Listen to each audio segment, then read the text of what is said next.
If you're new to woodworking, the fastest way to waste money is stuff like this right here. Buying bundles of tools packed with filler stuff that you'll never use, giant bit sets that you don't even know what the bit does, or that genius gadget that you thought you're gonna love winds up in the drawer with everything else. I've spent hundreds of dollars over the years on stuff I shouldn't have, and in today's video, I'm gonna show you what not to buy and what to buy instead so you can build more and save less. Let's go.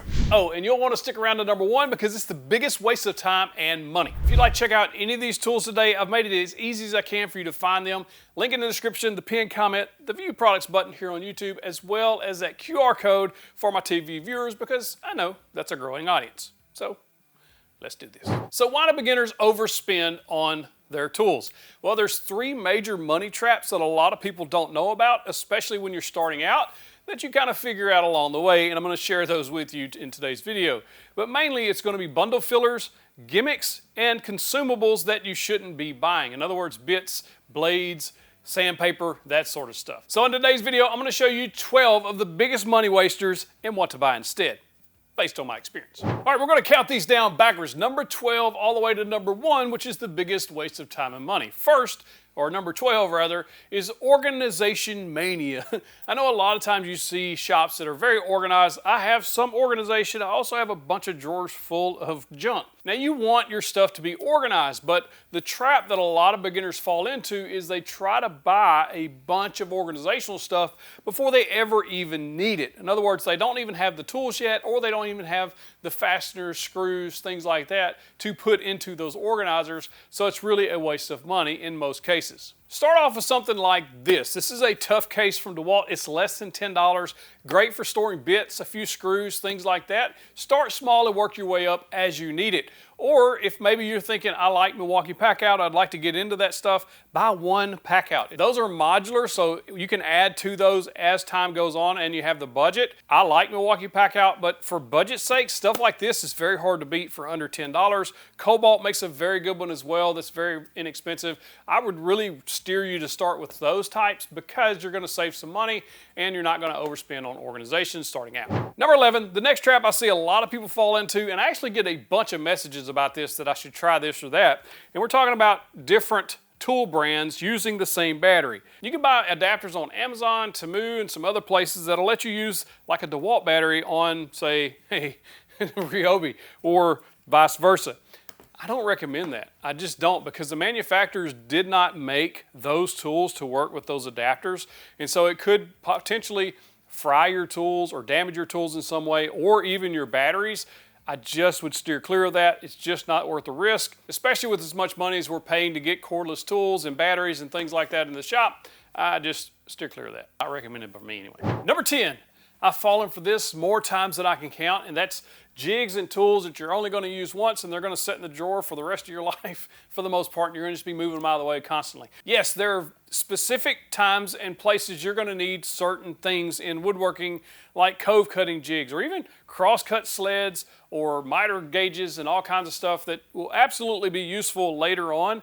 But when you're very first starting out as a beginner, there's no need to rush out and buy these things. Stick with the basics first on what you actually need to build your projects. When I started out, all I had was a circular saw and 2 borrowed drills. The circular saw was also borrowed. That's all I needed at the time to build those products. As time went on, yeah, I needed other things like miter saws and crosscut sleds and miter gauges and all kinds of things later. But first, when you first start out, don't fall into the trap of, I have to buy all this stuff now.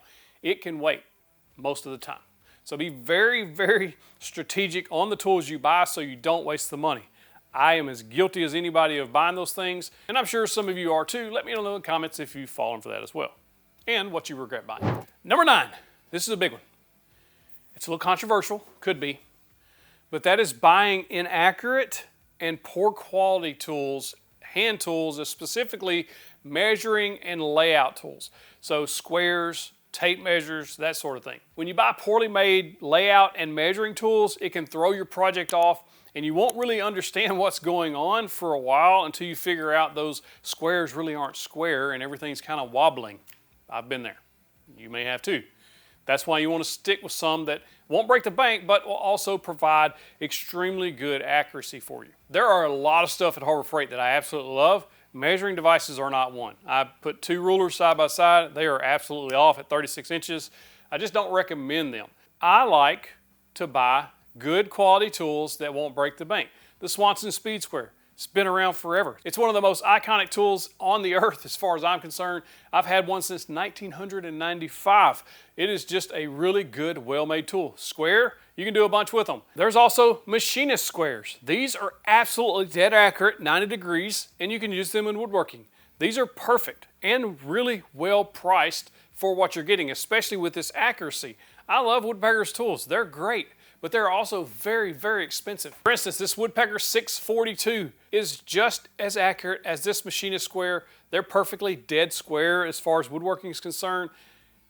This is a great tool, but it's also wildly expensive. This is very inexpensive and just as accurate, and it's not one of those cheap tools that you have to worry about, cheap as in cheaply made, that you have to worry about the accuracy of this. You can also check out Win, has some very, very good budget-friendly tools that are also extremely accurate. I've put them up against Woodpecker's tools. They're the exact same as far as the markings go. You're gonna get that same thing. If you want a little bit higher end, a little bit higher priced, check out the iGaging brand. This is a very good set of bench squares that are extremely good, very useful. A lot of different features built into these, but one thing I would caution you on is buying very, very cheap Temu or even some of the Amazon knockoff stuff, or even Harbor Freight measuring and layout tools. I know some of you are going to come at me on layout tools from Harbor Freight. They may be fine. I haven't actually tested those, but these are the ones I've tested and they've worked very well. Won't break the bank, but these are also very, very accurate. Number 8, I see this happen quite often, and I almost fell into it as well. Don't buy the wrong saw when you start looking for bigger saws like table saws and miter saws. A lot of times you can pick up smaller items. For instance, Dremel will make this blueprint. It's a really nice little saw, especially if you're doing like laser work and you just need to cut small parts out. It's basically a miter saw in a box is what I call it. But I would not suggest that for someone who's doing a lot of woodworking, especially if you're trying to cut a lot of angles and things like that. You would be better served to save up for a miter saw and just use a circular saw and a speed square to be able to get those angles. I've shown in previous videos you could use a speed square to hold a 10-degree angle and be able to cut 10-degree angles on your 2x4s and things like that. So you can get away with not having a miter saw for a time period while you save up for one. But if you go in and try to buy something that kind of gets you by in the meantime, then a lot of times what winds up happening is it doesn't work like you want it to, and then you have to wind up rebuying a miter saw in a few months anyway. And then if you look at table saws, there are actually some micro table saws on the market. I haven't tested any of those. They're meant for very, very, very thin things, very small things. They're not meant for actual ripping of plywood and things like that. There are a bunch of good budget option table saws out there. The Skil 10-inch is still one of my favorite table saws, has the fold-out legs, plenty of power, rack and pinion fence.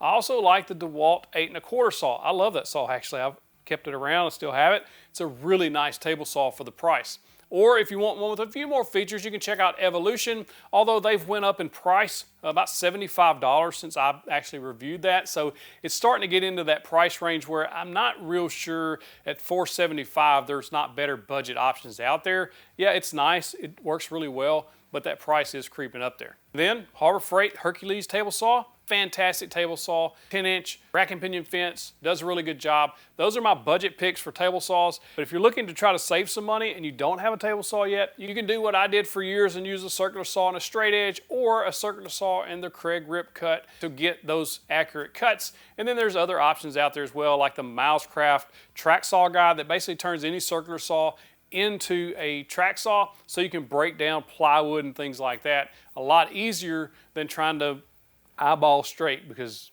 I'm not that good at that and most of you ain't either. Especially when you're starting out, it's very difficult to get that straight line cut. It can be very frustrating. So using items like that to help you cut the bigger stuff is kind of a way to get around not having a table saw for a little while. Number 7. Man, I started doing this a long time ago. Buying cheap sandpaper. I bought it off Amazon by the 100 packs because it was cheap and I could get a bunch of it. The problem, it won't last very long. When you start sanding with it, within a couple of minutes, the usefulness is gone because the actual sand's just coming off. The sand, the grit, will come off faster. It'll clog up a lot faster. It's just a waste of money. You wind up just buying more of that than you would if you just bought regular nice sandpaper. And the one I recommend the most You can get this on Amazon too, very inexpensive. It's a little sandpaper organizer, but remember what I said about organizers. Wait till you need it. This is what I recommend, the 3M Extract Sandpaper. I've been buying this for years. I like it because it's net. In other words, you can see through it because it's that netting. That helps with not only dust collection, but also removal of the sawdust or the sanding dust that you're creating. Because it has that net, it can be pulled up into the sander, into the dust bag or the dust extractor if you have one of those. And it lasts a long time when you're using it under normal conditions. In other words, you're just regular sanding with it. Now, where I've seen this kind of fall short is if I'm trying to sand the edge of something and putting a little bit too much pressure, then this doesn't hold up as good as something like the Festool Granite Sandpaper, which is way more expensive than the 3M Sandpaper. But if I'm sanding on a little more harsher conditions, I'll use the Festool Granite. But under normal sanding conditions, like if I'm sanding a tabletop or a cutting board or anything like that, I'm going to go with this 3M every time. If 3M's outside your price range, absolutely check out the Diablo Sand Net. It's kind of similar, not quite as durable as the 3M, but still does a really good job. I used that for a long time before I started using the 3M. It works really well, and you can pick it up at most box stores. It's kind of a similar design idea because it's that netting, same thing as the 3M Sand Net, but it's just not as durable from what I've seen as the 3M, but it is way more durable than the very, very cheap stuff you can get on Amazon and Temu and all those places. Number 6, buying off-brand chargers or batteries, not just the adapters now, but just the batteries as well. You can find those on Amazon and Temu and stuff like that, or you can get what looks like a Milwaukee battery, but it's not. It's an off-brand, or it's a knockoff. Or you can get a Makita, Bosch, DeWalt, you name it, Ryobi, any of those things, but they're actually not brand or OEM batteries. They're just knockoffs. And they also sell fast chargers and things like that. The problem with knockoff batteries is the battery life a lot of times isn't there. In other words, it's not going to hold the charge as long. And then the lifespan of the battery is not as long as the OEM batteries. And also, what's the safety of those? Especially if you're using the off-brand chargers, off-brand batteries. I just don't trust them because I've seen way too many fires in shops, pictures online, things like that, where people have left a battery in a charger overnight and it catches fire. And a lot of times, if you dig down into those, a lot of those are off-brand batteries or chargers or a mix of those two. So it's just best, in my opinion, to steer clear of those and pick up the brand battery that actually goes with your tools. So if you're using Ryobi tools, use only Ryobi batteries. And I know that a lot of times the OEM batteries are much more expensive than the off-brand. It's very tempting to go to the off-brand or the knockoff brand and pick those up. But if you subscribe to my daily deals tool emails, I send out deals every single day on a variety of tools, batteries, all kinds of stuff. It's free to sign up. All you gotta do is check that first link in the description and that pinned comment and get signed up. Number 5 on the list, waste of money, are boxes and bundles of clamps. I just fell for that. Last week or 2 weeks ago, I bought this thinking that these clamps were actually gonna be bigger than they were, and they're all just tiny clamps. It was a total waste of money. But I kept them because you can never have too many clamps, right?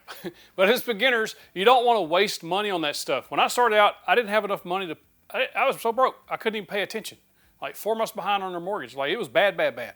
We were very broke. And so wasting $5 or $10 on this was a major setback, like literally.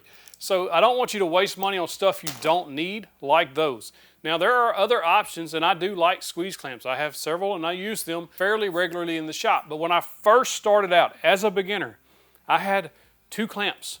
I bought 2 36-inch Irwin clamps. And then I bought some clamps from Harbor Freight. And then I bought some more clamps. But it was over a period of time, and it wasn't all at once. One of the things we fall into is we see a lot of times online that people have a bunch of clamps. How'd they get those? It's like you eat an elephant, one bite at a time, right? It's just one of those things that you don't want to go too fast into those because you'll spend a lot of money. Clamps are very expensive. I have a whole video on clamps that you actually need. I'll link in the description. But starting out, all you need really is some F clamps. These are really, really useful and very good clamps. I like Jorgensen brand, but I also like Irwin brand, especially when you start getting into the longer clamps. I saw Vevor is also starting to make clamps that look very similar to these Jorgensen ones. There's a lot of good options out there. I'm not a huge fan of the Harbor Freight clamps like this because this actual bar is quite soft and they bend really easily. But the Bessie, Jorgensen, Irwin style clamps, DeWalt I think makes some as well. You can pick them up at the big box stores. I'll link my favorites. Those are a lot more useful than buying a whole pack of these clamps that I shouldn't have bought, and you shouldn't either. Parallel clamps can be a very big trap because they're very expensive. and you see a lot of them online, and they are extremely useful, and I do like parallel clamps. But starting out, that is the last clamp I would recommend you buying unless you're doing specific projects. If you're building cutting boards, end tables, dining tables, you can use these F clamps. You can use pipe clamps, a whole lot of other options out there. They're less expensive than parallel clamps. But if you want some parallel clamps, there's some very good options out there. Win just come out with some last year that are extremely good. You can also look at the Bremen brand from Harbor Freight. They're also very good. So if you're just looking for budget parallel clamps, those are the ways I would go. Number 4 trap most beginners fall into is buying lots and lots of bits that you don't need, especially cheap bits. These are actually really good bits. This is a whole pack from DeWalt. You can get this whole 4-pack set for under $50. Very good option. Has a lot of drill bits, driver bits, that sort of thing. There's a lot of good options out there. I actually recommend this one. Milwaukee makes some really good ones, but they're also pretty expensive overall. But what you don't want to do is go into the box store or Walmart or Temu or wherever and buy just a whole bunch of random bits or packs of bits, because typically they're made with lower quality materials, and so they're going to break or they're going to strip out. So if you're using like a Phillips head and you see that it gets stripped out really easily, it's because the metals used in those are very cheap and they're not going to last you very long. You're going to wind up rebuying those over and over and over. Ask me how I know. And so when you start buying stuff like this, pay a little bit extra money, like this 4-pack DeWalt, or not even the 4-pack. You can buy all of these in single sets as well. I just like the 4-pack because it gives you a whole lot of options. But if you just need, say, a set of driver bits, it's a good option. And this is going to cost you less than $20. And so it'll last you a very long time too, so long as you put them back when you're done with them. Guilty as charged not doing that. But those are very good options for you so you don't waste a bunch of money. Number 3, going in line with that, router bit sets. There's a lot of good sets out there. This little Bosch set, very good set. My favorite beginner set, it's a little pricier. It's the white side 4-piece set. Comes with a chamfer bit, a roundover bit, and 2 flush trim bits. Probably the most useful bits you'll ever buy in a wood shop. Those 4 right there. These are top quality bits. This set's about $100, which I know it puts it outside the price range of a lot of people. You don't need a bit set. Just buy the one you need. When I started, like, it was just like, I just needed a roundover bit. So just buy a roundover bit. Costs you $20, $25 for a really good one, like the white sides. You don't need the whole set. Like, a lot of times you're going to get a set that's going to come with bits you may not ever use, like a rabbiting bit. When you start out woodworking, you may not ever use that rabbiting bit, or at least not use it for a year or 2 or 3 years. So why would you buy it in a set if you're not going to need it? There's good options out there. This little Ryobi set's really good, budget-friendly set, just starting out. But there's no need as a beginner to get online and buy a 50-piece router bit set, 45 of which you probably won't use for the first year or 2 or 3. The main bits you're going to need, chamfer bit, roundover bit, some flush trim bits, maybe a straight bit. After that, like, it's going to be very specific use cases, and you can buy those one at a time and save a whole bunch of money versus buying a whole set full of filler that you don't need. Before we get to number 2 and number 1, stick around after those because I do have a smart starter kit to share with you, basically showing you a good shopping list on how to get started woodworking and not break the bank. Number 2, the gimmicks. I've fallen for more gimmicks over the years than I know what to do with. I'm a sucker for it, all right? Don't be a sucker for it like me. As you progress, you don't want to buy stuff you're not going to use that's going to wind up in a drawer that you never pull out. I've been there. Check this out. Just like this Bessie spreader set, while I've used one set of these one time, it's not something I use a lot. These basically join 2 parallel clamps together so you get a longer clamping capacity. I've used one of these one time. I have 2 sets. This one's still in the package, still in the back of the drawer. 100% waste of money. I don't need it. Also, this little Irwin clamp. It's a weird clamp. I don't know. It's in a drawer. I never use it. There's actually 2 of these. Also, I bought these flapper sanding discs, a whole pack of them on Amazon, because I thought I could put these in the drill press and use that as a sander. I've used it a few times. Probably wasn't worth it. And then an old Husky light I bought. I probably turned it on one time when I first got it, and it's been in the bottom of the drawer ever since. There's other good options for work lights. And then there's rigid vac. I thought, man, I could use that to suck the ashes out of the old pellet grill when they're done. Make sure it's all extinguished for a couple days later, clean out the grill. I've used it a few times. Like, it just wasn't worth the money. And also, just like gimmicky tools, you see them on TikTok Shop a lot. It's kind of comical when you scroll through some of those things, but people are buying that kind of stuff. So be very, very cautious, especially on the gimmicky tools that are like late night tool infomercial type things. Just be very cautious with that because you don't want to waste your money on that kind of stuff when you could buy a tool that would benefit you more. Number one on the list, the biggest waste of time and money are the mega combo kits that you see on sale all the time, especially at the big box stores and things like that. For instance, I did it. When I first bought my first Ryobi combo kit, I was wanting to try them out. I've never used Ryobi tools before, so I bought this big old combo kit. It comes with a whole bunch of tools that I won't use, and it was a waste. What I should have done was went with something like this instead, the 1+ HP line from Ryobi. Fantastic tools. They're brushless tools. The more modern technology, battery life's better, the power's better than these older brushed style tools that are kind of underperforming, underwhelming in a lot of ways. And it's one of those things that I actually regret buying this set because it comes with a bunch of filler stuff that is just useless. And I know a lot of people fall into that. You see a combo kit that has 8 tool set or a 6 tool combo kit, and you think, man, that's really cool. That's where they get you. It's a marketing psychology trick. You think you're getting more tools for a better value. And what typically happens in those combo kits is you're getting lower quality batteries and you're also getting the lower quality tools in some cases. There are cases where you can get combo kits with the top of the line tools, but still all of those or almost all of those have some type of filler in it. Maybe a work light, maybe an inflator, stuff like that that's really not going to be useful to you starting out. Instead, think about what projects you're making and what tools you'll need to make those projects. For instance, starting out, I had a circular saw and drill. That's all I really needed to start. So if I'd bought a cordless combo kit, I would have bought the drill and impact, which I did, the rigid cordless drill and impact. The next thing I bought was a rigid router because I actually needed a good router to go with that combo kit. I had a corded circular saw, so there was no need to pick up that cordless at the time. When you're looking at the batteries in these combo kits, be very cautious of the smaller capacity like 2 amp hour, 1.5 amp hour batteries. Instead, look for the 4 amp, the 6 amp batteries. It's going to give you more battery life. It's going to last you longer as far as in use cases. And you can also look for the higher, better batteries. For instance, on the Milwaukee, it's the XC 5.0 or the Forge batteries. Those are the better batteries. They are more expensive. Ryobi, the Edge battery. It's a very good battery. It makes a huge difference on battery life and the power performance of the tools. And then DeWalt has the XR line, the Power Packs, the Power Stacks. Those are the top of the line batteries on their platform. Just be cautious of getting those lower end batteries with the lower capacities. That's where they kind of trick you in a lot of these little combo kits. They'll say the combo kit's on sale or whatever, you get 15 tools and then all of the batteries are 1.5 amp hour, which lasts you about 20 minutes in the shop. And if you don't have any cordless tools, which one should you start with?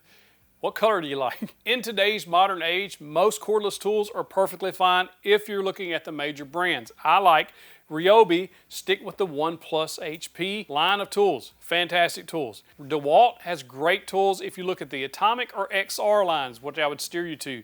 Milwaukee M18 Fuel or M12 Fuel. All of those are really good. Makita makes some really good cordless tools as well. I haven't used a whole bunch of Bosch cordless tools, but the ones I have also been really good. And of course, Rigid with their lifetime service agreements, what I started with, they're still making really good tools.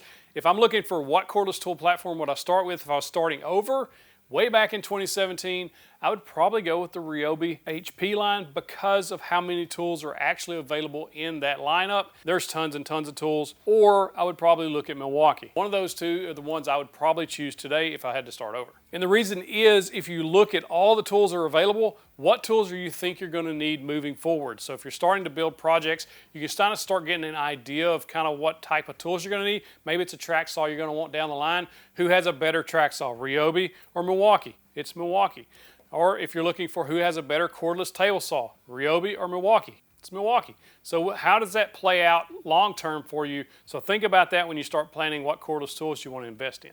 This is a Smart Starter Kit shopping list for beginners. If you're looking like, how do I get started? What tools should I buy? What order should I buy them in? This is the list for you. First, for woodworking, you need a way to cut the wood and put it together. And in most cases, that's going to start out with a circular saw and then a drill and impact. On the drill and impact drivers, again, pick the cordless tool line that you want to go with. Budget options, look at Ryobi or Hercules. Those two are the ones I would recommend for cordless, budget-friendly tools. And then, of course, if you're looking for mid-tier and upper tier, you're going to look at DeWalt, Milwaukee, Makita, those type tools. Drill and impact, you're going to need those. I like cordless in that version just because it's way more convenient than wagging around a cord. Now, if you're looking for circular saws, then you can go various ways there. If you went with Ryobi, just get the Ryobi 1+ HP circular saw. It's a fantastic little saw.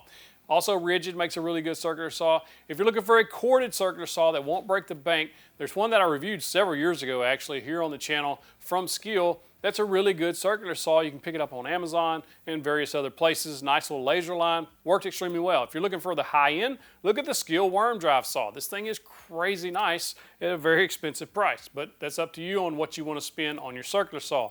I had a very cheap one starting out, did just fine. You also need to shape the wood. In other words, make it smooth, round the edges over, that sort of thing. So if you're looking for a sander, best sander under $100 as tested by me is this DeWalt. Fantastic little sander, variable speed, does everything you need a sander to do. Extremely nice sander for $100. If you want a little more budget, Craftsman makes one that's identical to this thing. It's just red and it doesn't have variable speed. Those are the two sanders I would recommend. And yes, corded sanders in this price range, because cordless sanders in this price range typically aren't that good. They vibrate, the battery life sucks, and then they just make swirly marks all over your material, and it's just not a fun time sanding. If you're going upper tier cordless, then you can look at Makita, Milwaukee, Festool. There's a lot of upper tier options, but those are way expensive, especially for starting out. They're unneeded. And then of course, rounding over the edges, things like that, just get a really good router. This Ryobi 1+ HP, very good router. Rigid makes a very good router. Milwaukee makes a very good router. Hercules makes a very good router. It's hard to go wrong with a router in most cases, depending on your battery platform. Just pick up the cordless router that goes with yours and get those decent bits like we talked about, and don't buy those huge sets. For measuring and marking, you cannot go wrong with this tape measure right here.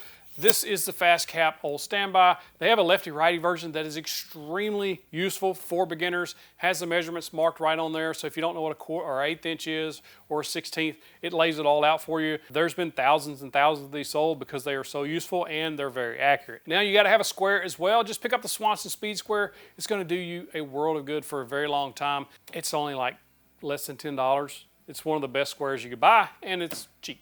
Clamps, you need clamps. You get some F clamps, Irwin, Jorgensen, those type things. That's what I would start out with, 2 to 4 of those starting out. Probably be plenty for most of your smaller projects. As you get started, you can always add more as time goes on. Dust is a major problem in woodworking. When you saw stuff and sand stuff, dust happens. That should be a shirt. Dust happens. I like that. Just get a shop vac. There's a Craftsman shop vac that I reviewed a while back. That thing is super strong. It'll suck your cheek off if you put your face up to it. It's just one of those things that you need some type of way to collect this dust. Don't overthink it starting out. Get you a really nice dust mask. You can get a respirator, like a 3M respirator. You can get an RZ mask. I've used those several times. And people always ask me, how do you keep your shop so clean? I collect the dust as much as possible with my shop vacs and dust extractors and stuff like that. But when it gets bad, I just roll the door up and use a leaf blower and blow the whole thing out. Just make sure you're wearing a mask. Bits, consumables, blades, that sort of thing. Again, just pick up something like DeWalt, Milwaukee, the name brand stuff. Stay away from the off-brand drill bits, driver bits, router bits, saw blades. They just don't last. If you're looking for saw blades, very good options. Diablo makes some really good ones. Hercules makes good saw blades, especially for beginners and starting out. DeWalt, like there's a lot of good options out there that won't break the bank and still get you good quality results. The main thing is be very strategic, especially when you're starting out, on what you're spending your money on. I don't want you to waste money on tools you'll never use or they won't benefit you in your shop. That's the main goal of the entire video. So if you're looking for cordless tools, doesn't really matter what brand you're looking at, just make sure you're getting the brushless line of cordless tools, especially the newer, more modern tools. A lot of times you can just Google search what's the newest Ryobi tools, and you can find those fairly easy, or newest DeWalt tools, that sort of thing. You just don't want to go with the cheapest sets, especially like DeWalt sells a lot of cheaper sets that are like very old, like they've been out for 10 years or more. You want to get the more current versions. Ryobi does the same thing. All these tool companies do the same thing, where they sell the more lower end stuff that's been around forever, and they have higher end stuff that's not that much more expensive and will benefit you a whole lot more. When you're looking at your drill bits, your router bits, your blades, things like that, just stick to the more name brand tools, and I think you'll be fine. If you start buying the knockoff stuff, a lot of times you're going to be disappointed. And if you're looking for an updated list of the tools I recommend, I actually have a Lowe's storefront. I'll link in the description below, and it gives all the basic beginner tools that I think you should start with. That's the very best place you can go to check out what I recommend, and that would probably benefit you the most starting out. If you like this video, you can check out that video right there, the top 20 hottest tools on Amazon under $20 that you'll actually use. Click in that box, get you the big old virtual fist bump.